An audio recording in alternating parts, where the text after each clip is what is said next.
Hi friends, welcome back to my channel, or welcome if you're new. It's Old School April again, and I'm so excited to be taking part once again. I have a huge stack of books over here to show you that I hope to be reading during Old School April. So Old School April, I will leave all the details down below so you can go and check out this amazing readathon, which is hosted by Kelsey from Slime and Slashers, and I can't wait to participate once again and yeah, share with you the books I'm hoping that I will get to read during this month. So this year's slightly different. I'm not going to go too much into the details. I will drop a link to Kelsey's announcement video so you can go and check out the rules and all of that stuff. I am just participating, I'm not a host or anything, but there are so many incredible co-hosts who are kind of running the different teams alongside Kelsey, and it's just a fun team-based readathon, and I'm really excited. I've loved taking part the last couple of years because I do love all the old school stuff. This year I am joining the Beetlejuice bunch. This is simply because Beetlejuice is my favourite movie of all time. All the details will be dropped in the description of this video, so you can go and check out everybody who is involved in planning this. So I have books that I hope to get to this month, but I also will dabble in movies and TV shows and some nostalgic activities as well. So this isn't just a readathon, it's just a whole nostalgia-thon. So yeah, it's not just books. I will be watching some old movies again, some of my favourites, and also joining in some of the watch parties that are on Discord. Out of this huge stack right here, I'm just going to go from how I've stacked it. The first one is a abominable pre-loved book that I got. This is on here because not only is it an old book, but it is one that is on my must read in 2025 because I just need to read something to get it off my shelf, or at least see if I'm actually going to like it. So that is Midnight by Dean R. Koontz. This will be the first Koontz book that I read. I know, shocker, I'm a horror reader and I've not read any books by this author before, but this is the first one that I got in the abominable pre-loved book as a wrapped surprise book, and I want to just give it a shot, see what it's like and if it's something that I would love. It will take off some of the prompts, which is what is the point of this whole thing. This was published in 1989, so it is old school, and I thought it would be the perfect time in April to pick it up and see what I think of it. Next we have a more modern book, and that is Let's Split Up by Bill Wood. Yeah, by Bill Wood.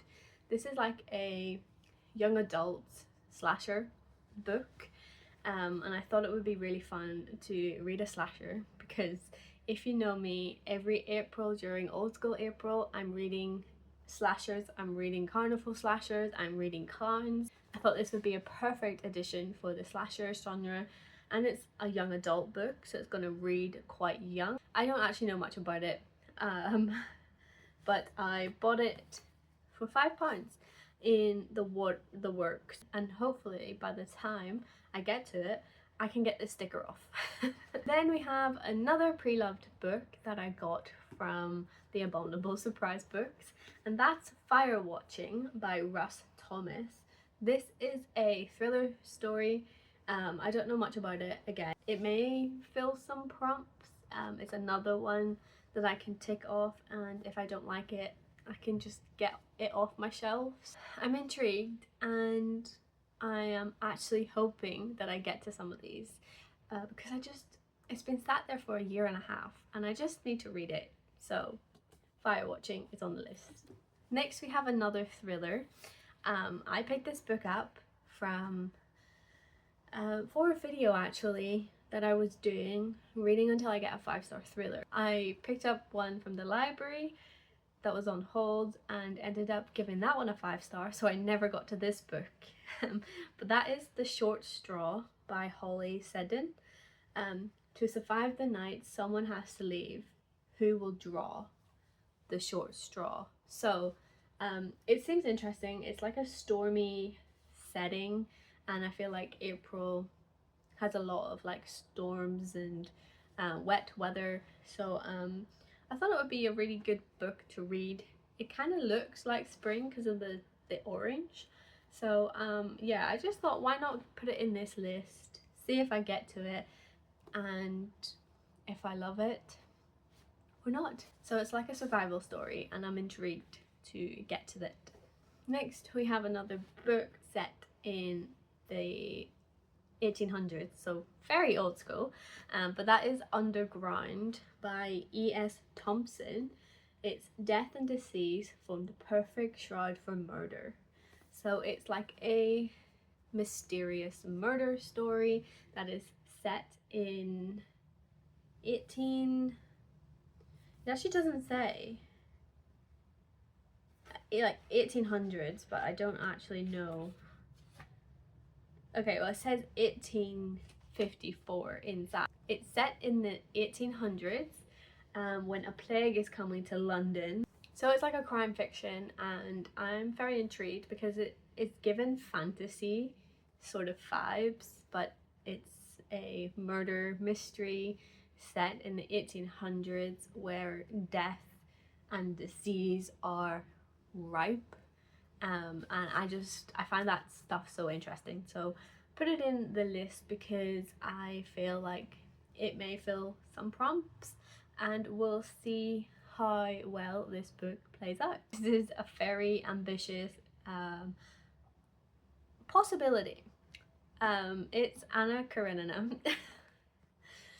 This book has been on my list. It's actually been sat on the shelf that you can't see currently, but it's in with my white books, which are on the top shelf. I've had this book since like 2019, I think, something like that. Anyway, it's been here a long time and I haven't picked it up. It's just been sat on the shelf or in a stack and it's never been picked up, and I feel like I need to read it. So I read War and Peace by this author, Leo Tolstoy. War and Peace is a huge book that took me a good 2 weeks to read and digest. It was huge, not only in terms of page count, but in terms of dialogue and intrigue. It was massive and it put me in a bit of a slump. So I was really terrified to pick up Anna Karenina after that, but I am intrigued and I feel like it's old school. It's an old school book, and what a perfect time to read a classic during Old School April. And I think that is why I'm being hopeful with this book being on the list. I'm gonna try. I will try. Next we have a book that is again another thriller, and that is Before I Go to Sleep by S.J. Watson. This is a book I picked up in a book swap here in Edinburgh during Christmas. It's a thriller story that says memories define us. So what if you lose yours every time you went to sleep? Your name, your identity, your past, even the people you love, all forgotten overnight. Welcome to Christine's life. So she loses her memory every time she goes to sleep, and that's just an interesting plot line for me. I don't know if this is going to fill any prompts for Old School April, but I am intrigued to finally get to this. It's a thriller. I typically read thrillers really quickly, so I'm hoping this is going to be an interesting read for April. And also I love the cover, it's so cute. Next we have a book that again was an abominable pre-loved book, and it's an author that I've read once before, I didn't really love. So that is The Birthing House by Christopher Ransom. I don't know much about it, but it is gothic. It's in a Victorian house. So I'm just intrigued, and again, it's another book that's been sat on here for about a year and I haven't gravitated towards picking it up. So why not pull it off the shelves, stick it on a TBR list, and hope and pray that I actually pick it up. So that is The Birthing House. I'll probably be able to tell you more about it when I read it. So in a wrap up or a dedicated vlog, you'll probably see more of this, but currently I don't know too much about it. Funny enough, the next book is also by an author that I didn't love the first book that I read from them, but this book seems to have gotten a lot of attention and a lot more intrigue behind it, and that's Wake Up and Open Your Eyes by Clay McLeod Chapman. So I really disliked What Kind of Mother, I think that's what it's called, and I wasn't hopeful that I would enjoy this book, but some people have told me that they love this. This is very scary in terms of real life today world, and I'm intrigued, which is why even though I got this in January's box for Abominable, I think, I'm reading it this quickly because I just want to see what the hype is, to give this author a second chance, and what perfect time than reading it in April.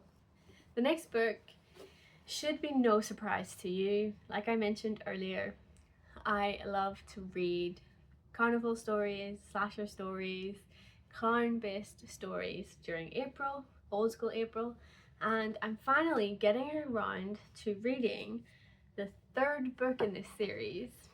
Any guesses? It's The Cotton Candy Massacre Part 3. You would have seen me talk about this a lot in my previous videos if you've been around long enough. I adore The Cotton Candy Massacre. I adore this author. You may know his name from the October Society that I always rant on about, but Christopher Robertson writes so well, and The Cotton Candy Massacre is no exception.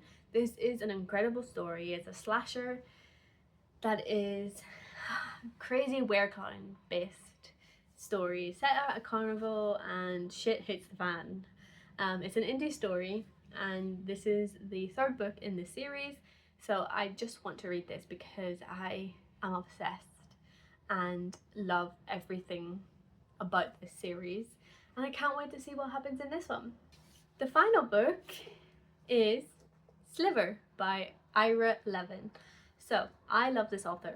I have adored Rosemary's Baby and The Stepford Wives, and I've been wanting to pick up Sliver for a while actually, but every time I looked at it online, it was way overpriced for a brand new copy.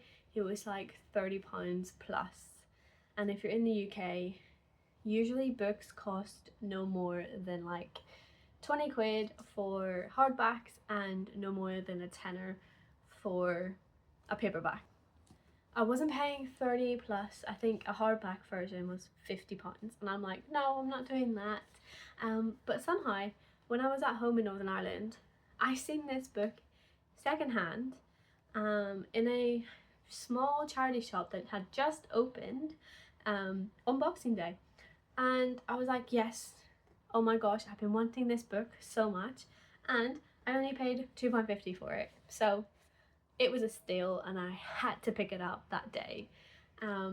It's a sort of stalking story, and those types of things are what is scary to me. I read a lot of horror, and some of it is just for fun, and nothing really does scare me as such, but home invasion, stalkers, all of that stuff really does get to me. So I do read a lot of those stories because I do want to be scared sometimes, and Sliver was on the list for me to read. And so I'm really excited to get to this book, to see what it's like, and yeah, I'm just so happy that I found it in a charity shop. So yeah, that is why it is on this list, and it is an older book. I don't really know when it was published. In 1991. So yeah, it's a 90s book. Old School April. So yeah, that is the sliver. And so those are all the books that I hope to read in April. It's a lot. There's a lot of pages here. There's a lot of content. I probably won't get to everything. This is a mammoth amount to read, especially as I've been only reading 5 to 6 books a month so far this year, which is kind of less than usual. I'm normally at like 10 to 15 a month. So this is very hopeful, but we'll see what happens. But I am really excited, and I hope you guys are too. Let me know in the comments what you're planning to read, and I hope to see you during Old School April. If you are publishing any sort of content, do let me know. I would love to check those out as well. So with that, I'm going to leave you there, and until next time, keep your pages turning and embrace the darkness. Bye!